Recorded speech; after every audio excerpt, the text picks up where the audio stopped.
You're here today to talk about creating compelling content across different mobile platforms.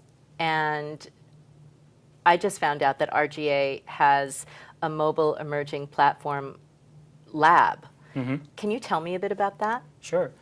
So we have a lab inside the agency. There's probably about anywhere between 60 and 70 devices. So we have devices that range from Android devices to iPhone devices to Nokia devices. So pretty much we have this lab in place because we know as creatives and as developers, we need to have access to these phones to understand what they're capable of doing. So designers will come in, they'll check out the devices to see what the latest UI features are within different applications and mobile sites.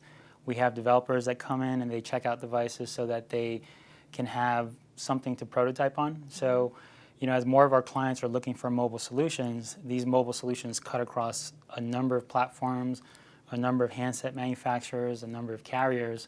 So we just need our people to be educated about that stuff. What's sort of the common denominators in creating compelling content across these devices that you and your team at RGA have found? The common denominator, well, there's, you have to have a good idea.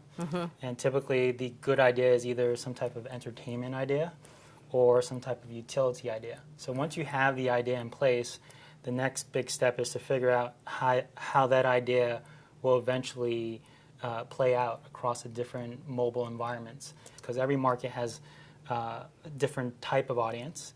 They have different adoption rates for different technologies, and they just have different devices as well. So there's a huge challenge taking the idea and making it work across all these different situations. How does your personal use and experience of all of your mobile devices inform your work? I spend a lot of time just looking at content, experiencing websites and applications across the various platforms. And by me doing that, it helps me develop a point of view around what I would want as a consumer.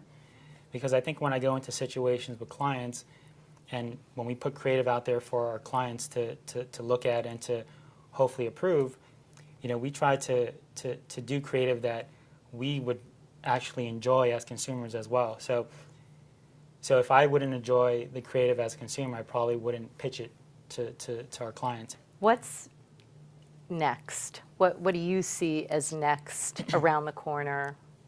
Geo-marketing is extremely interesting. A lot of extremely interesting things happening around Foursquare, Gowalla, Looped. But I think for now, the space is still growing, and I think people are still doing experiments. I know, Pepsi has recently done a few experiments with Foursquare, as well as the independent film channel.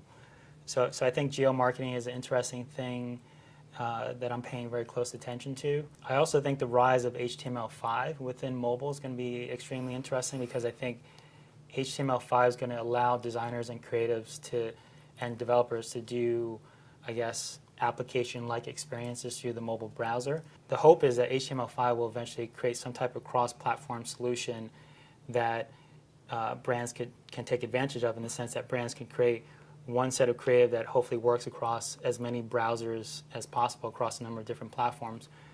Whereas now, if brands want to do native applications, those native applications have to be reconstructed per platform. So if you build it for the iPhone, then you have to build it for Android, then you have to build it for BlackBerry. So I think HTML5 could be that cross-platform solution, which really excites me.